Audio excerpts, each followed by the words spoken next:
This is Christopher Nesick. I'm from Clinton, Massachusetts. I'm 56 years old, soon to be 57, thank God, and I'm here for this interview. Chris, why did you join the service, or were you drafted? I did join. The reason I joined was it was 1968. I graduated from high school. The draft was big time at that time, and I figured I wasn't going to college, I wasn't getting married, and I wasn't going to Canada. My dad was a World War II veteran, so I says, well, I decided I should join instead of waiting. They were drafting at 19 at the time. I was 18, so I says, I might as well go in and get this out of the way, and then I can get on with my life. What were you doing before you joined? I was working at the Colonial Press, which is a printing bookmaking shop. I was working there as a mail boy, delivering the mail to the different offices and stuff at the time, yeah. And what branch of the service were you in? Yeah, Marine Corps. Marine Corps. How'd your parents feel about joining the service? Well, I went into the recruiter. I didn't want to go in the Marine Corps, actually. I would try to go in the Coast Guard, and maybe I wanted to go, but no one would take me for just 2 years of active duty and 4 years inactive. I finally got to the Marine Corps. They said, sure, we will. So I signed up, and I never told my parents I was even doing it. I got home, I told my mother and father, I sat them down at the kitchen table, and my mother almost went through the roof. My dad said, it won't kill him. Where'd you do your basic training at? Parris Island, South Carolina. Was it culture shock going to basic with all different guys from around the U.S.? Yeah, it was. Yeah, it was. You really didn't get to intermingle too much at boot camp. I mean, you didn't get to converse a whole lot. It wasn't until after, advanced training in North Carolina, Camp Lejeune, then you get to intermingle and get to talk to the different. But in boot camp, you were pretty well. You did what the DI said and not much else. Do you have any interesting stories from basic you want to share with us? Yeah, I'll share it with you, but it's almost, if you saw the movie Full Metal Jacket, we had this one guy that in the DIs, we have 3 DIs, senior, 2 junior DIs, and one of the junior DIs is a pretty tough guy, and he'd pick on certain recruits, as we were called, and this one guy, I won't mention his name because he's probably still around, but he was from down south, and the DI, and they kept picking on him. When we got to the rifle range, which is around the 5th week of boot camp, and he took a round off the rifle range, which is court-martial material at boot camp, and I found out about it through the grapevine. You did get to pass word around, and so I went to him, and he says, I'm going to shoot him, because you always had your rifle with you. It was on your rack, your bed, and he says, I'm going to shoot him. I said, you can't. We'll never get off this island if you shoot him or out of this boot camp. And so I talked him into giving me the bullet. So now I'm holding the bag, and I took the bullet, and I held on to it all night. Next morning at breakfast, when you dump your tray into the trash barrel, so went the bullet. And that's my story from boot camp. And it's a true story. And when I see that movie, Full Metal Jacket, this happened before that movie was made. Were you part of making that movie? No. But it was really ironic when I saw that movie. I said, holy mackerel. Yeah, stopped a tragedy. Yeah. I'm sure it probably happened, more than once at boot camp. I'm sure they had to be aware of that now, in hindsight, Right. Yeah. Right. What was your specialty in the military? Originally, it was 0351, which was anti-tank assault weapons, which would be mortars and 106 recoilless rifles, which is similar to a 105, only it shoots more on a level plane, long distance, 1,000 meters and stuff like that to take out. Like a 50 caliber? Yeah, similar, but much bigger. That was my specialty. That's what I was trained in. But when I get to Vietnam, the gunnery sergeant says, we don't need those. You're going to be a rifleman, and that's what I was. During your time in Vietnam, I heard you mentioned Vietnam. That's where you saw action. Yes. Did you know what you were fighting for? Well, apparently, at a young age of 18, and my dad being, a World War II vet and all the communism and stuff, I assumed what we were doing was correct in fighting communism so it didn't spread throughout the world. That was pretty much what all all of us thought at the time. Right, so you believe the mission was correct? Into my first 3 or 4 months, then it was a matter of survival. Then the mission was not being accomplished. Right, it was more about just you and your men. It was more about keeping all of us alive than anything else. Right. But the first couple of months, we thought that. And then when we seen what was going on, we'd take a position, we'd leave, they'd take it back, this is nuts, we're not getting anywhere. Right. So, after a little while, it was more of a survival thing, yeah. Were you happy to be in Vietnam, or? No, absolutely not. I wouldn't trade my experience for anything. The people I met have been friends for, you live with these guys night and day, everybody knows everything. Pretty much your brothers. Brothers, somebody gets a letter, it's from his girlfriend, everybody reads it. Yeah. Because he didn't get no mail, you read other people's mail. Right, Yeah. You know what's going on with everybody? Sure, yeah. What do you think about the Vietnamese people? I thought they were wonderful. I really did, and I think the kids were real, they were innocent of all, what was going on. I thought the Vietnamese people were hardworking, they were just caught up in all of this. I think, for that matter, even the enemy that we fought against, we found letters on them that they didn't know why they were there either. Right. So you didn't think you were superior? No, absolutely over not. There? No, I didn't think so, no. Did you ever think this was just a civil war between the Vietnamese? I don't think I got that in depth to it. It was basically, this is, this sucks and we're here. Let's just stay alive. That's pretty much what, that's. Did you think that it was like a seek and destroy mission, or what was it like to be on a seek and destroy mission? Well, we had a lot of seek and destroy missions, which were okay. We move into an area and we'd do sweeps and we'd confiscate weapons and they started giving us rules of engagement after a while because there were, after My Lai was up the year previous to when I got to Vietnam, and so now you couldn't actually fire upon any Vietnamese unless they had a pack or a rifle. That's what one of the rules was, and I know we ran into Viet Cong and enemy soldiers. They were in civilian dress and they just they didn't have this, so they could walk right on by. Right. So you guys stuck by that? Yeah, we tried to. Right. We tried to basically, yeah. But it usually, if they were in there anywhere from like 16 to 30 age, and they weren't in the South Vietnamese Army, they were the enemy. Right. Pretty much. That's the way we felt. That was our rules. Most likely were. Which they most likely were, yeah. That was kind of what we went by. Right. Did you know that the government was lying to the American public? No, absolutely not, no. Did you see any acts of heroism? Lots. Up there? Can Lots. you tell us about that? Actually, my squad leader, he went to Hawaii, married his high school sweetheart, and came back, and a platoon was pinned down by machine gun fire and then sniper fire.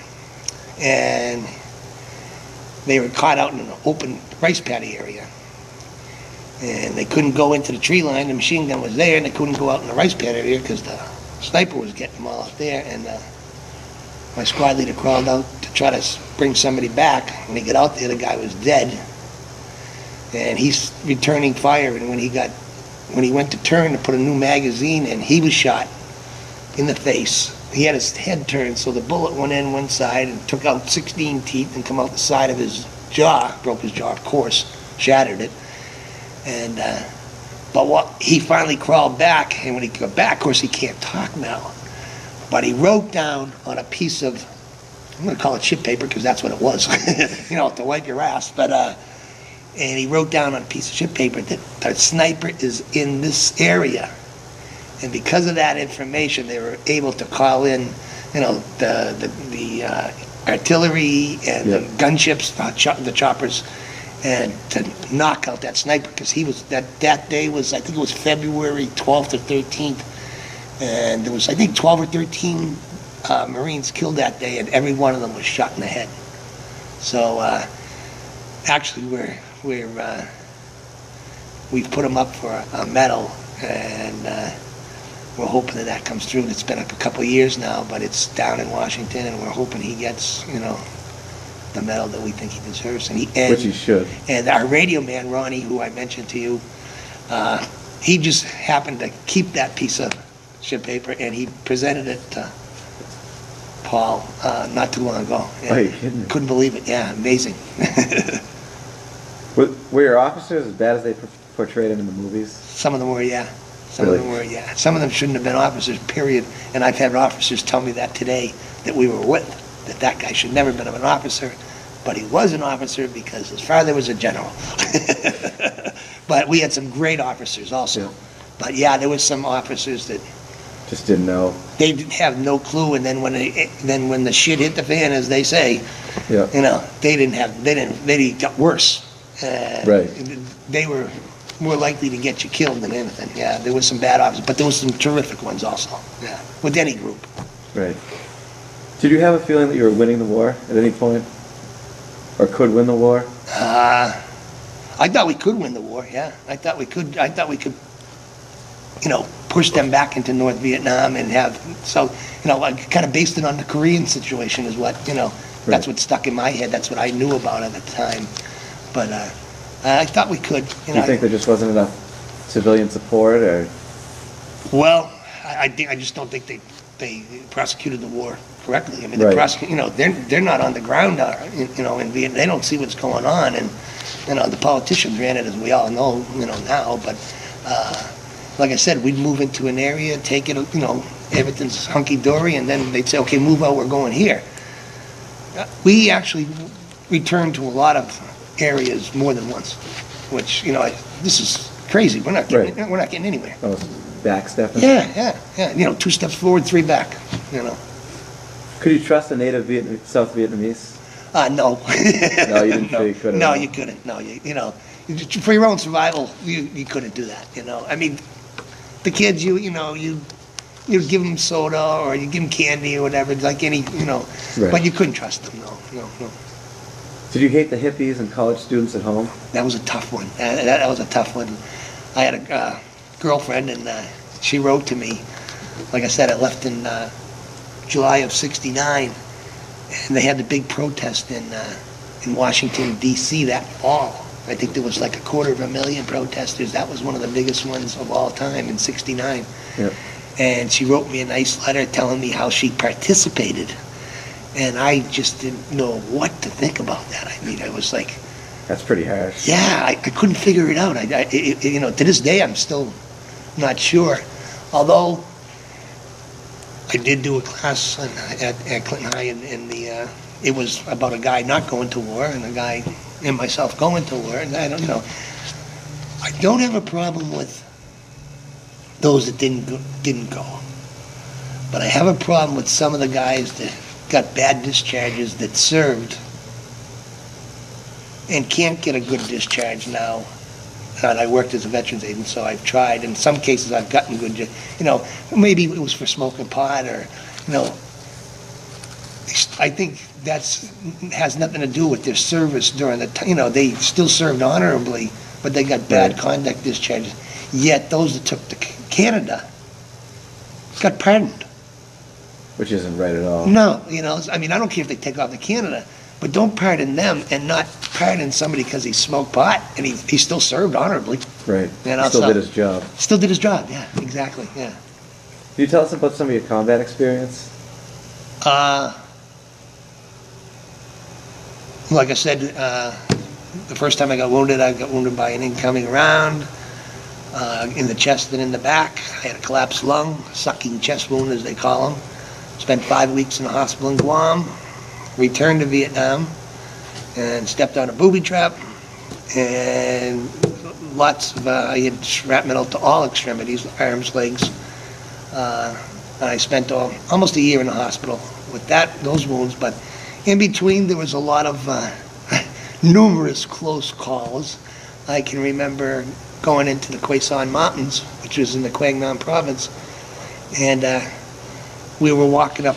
It was in the mountains, and we were hitting a lot of booby traps. And I can remember looking down and seeing a set of straps. Now we were trained on that, and I saw the straps. But one of the fire team leaders called me because he had found some weapons. So I turned off the trail, and the next fire team went. And then we heard the explosion, and he was killed, and his 2 men with him were wounded. So everybody stops. When you hear an explosion, you just freeze. Right. And I'm standing there, and so I'm looking around. Now I'm on a trail too, and I'm saying, well, we know it's a booby trap because the guys are yelling booby trap. And I look around, I look up, and they're in a tree, not more than 6-10 feet away from me, is a booby trap claymore looking me right in the face. And so I don't know where the tripwire is or what, so I know how they go off. They spray it like I don't know how many degrees it is, but so I just dove under and towards it so that if wind went off, it wouldn't have gotten me. But Right. but there, then we started finding booby traps everywhere. And but A lot of confrontation with the enemy, or was it mostly booby traps? no, we had a lot of small firefights. Yep. And it would be maybe 3 or 4 of them would ambush us, maybe get one guy, and then they would try to beat feet, get out of there and stuff. But and you'd get a lot of nighttime attacks where they'd incoming, they'd send incoming on you, and then try to get to you, on the ground. I know one time it was, in fact, it's in the history of the Marine Corps, January 6th, 1970, on LZ Ross. We had come in to take out a platoon of South Vietnamese Army on a sweep the next day. And that night we got incoming. So we were in the hooches. We had just come in. We were, just laying about. We didn't have no duty there. We just come in for overnight. And we got incoming. Then we had the enemy in the wire, and then they were running around inside we were on a rear area at that time. I thought it was safe. And they were running around throwing, if you went in, a lot of the guys in the rear, you don't go in a bunker because that's where they're going to throw the grenades and the satchel charges. And Right. there was quite a few killed that night. It was, but I know it's January 6, 1970, and it's in the Marine Corps, history of the Marine Corps in Vietnam. Did you lose anyone close to you? Yeah, that day I just spoke about when the booby trap, Long, I can't remember his name, but that was his 3rd Purple Heart too. Oh, really? Died on So his he third. Yeah, he died on his 3rd Purple Heart. Yeah. There was a few others, but you didn't get. The only people you really got close to were the guys immediately in your squad. You knew guys in the other platoons a little bit, but basically you were stayed close to your squad, and that was pretty much it. Did you ever think about like when you were going to go home? All the time. You think it was coming soon, or? Yeah, actually, I had 10 months in country, and I had planned on going on my R&R, your rest and recuperation. You could go, Bangkok, Thailand was one, Hawaii was one, Sydney, Australia was another one, and I had already made plans to go to Sydney, Australia, and because it was a 7-day, and That's all you got was 7 days? Yeah, and of course it was a day flight, it was 2 days travel actually, Right. but I had heard stories from other Marines that went to Sydney and, the beer and the girls, so I said, that's for me, and I never made it though, because I got wounded the 2nd time before I got to go, so I never got to Australia. At least you made it home, though. Yeah, I got home. How were you treated when you got home? Wonderful. I know there's a lot of stories about Vietnam vets being spit on and all that, but I gotta say, coming home to this town, there was none of that. I mean, a lot of people were ignorant, didn't know where you were and stuff like that. But basically, this town was real welcoming. In fact, the memorial up there in the town hall. I know South Boston claims to be the first Vietnam Veterans Memorial, and I'll give them that. But I think ours was, thought of before theirs. It just was not finished. I'd say if anything, the Vietnam Memorial up at Town Hall is the second one in the country. So Clinton was good to returning Vietnam vets. Yes. Right. So I didn't really get any of that. Of course, I never wore a uniform when I came back because I came back on my back. So I never was in uniform again Right. when I came home. Did you feel that Vietnam was a mistake? Yeah. Later on, yeah. In fact, in 1972, I think it was, when they started the bombing up, along the DMZ and stuff, where I was originally when I first got there for the first 2 weeks only. And I'm saying,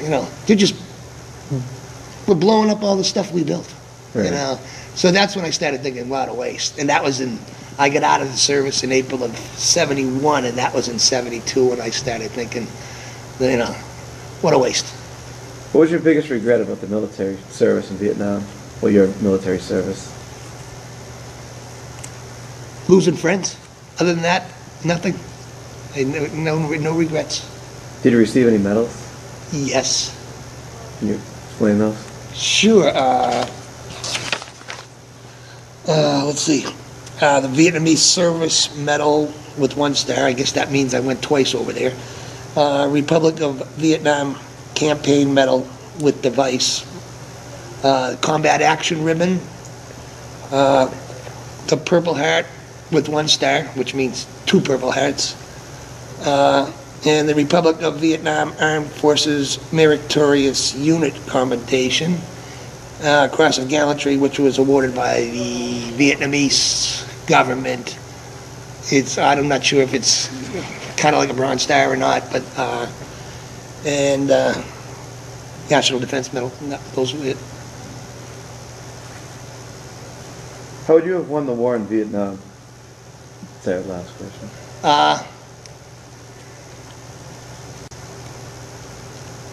I think if we had moved into areas, secured them, and then kept moving and kept those areas secure, maybe we could have pushed them back to the north, Right. to North Vietnam, instead of just going around in circles like we did. Like we were talking about. Yes, Stepping back and. Yeah, and I think that was like, the Army was more in the southern part, the Delta area of Vietnam, and I think they were going around circles down there. We were in, the Central Highlands was also a lot of Army. Then we were more to the north part of South Vietnam, and we were doing the same thing. Whereas if we had started somewhere and went north, Right. I think we could have, accomplished a lot more. Although there was also the Viet Cong, which were part of the civilian population basically, and so that would have been. But when the North Vietnamese Army started coming down, that was the real, we should have held them from, stopped them from coming down. That would have made a big. And we knew they were coming down the Ho Chi Minh Trail, and we still weren't able to stop that. Of course, part of it was in Thailand or I can't think of the countries right next, Cambodia and next door, so we couldn't go into those countries. Oh, so you kind of Yeah, so up against a wall. yeah, so they would come down through those countries and then infiltrate in all the way down the Ho Chi Minh Trail. So Right. Actually, I got one more question for Sure. you. Was My Lai just one of the many massacres? no, there was also the Son Thang village, which I spoke to you earlier about, and that was where quote-unquote killer teams, they don't use that phrase anymore, where 5 Marines went into a village and killed 16 women and kids.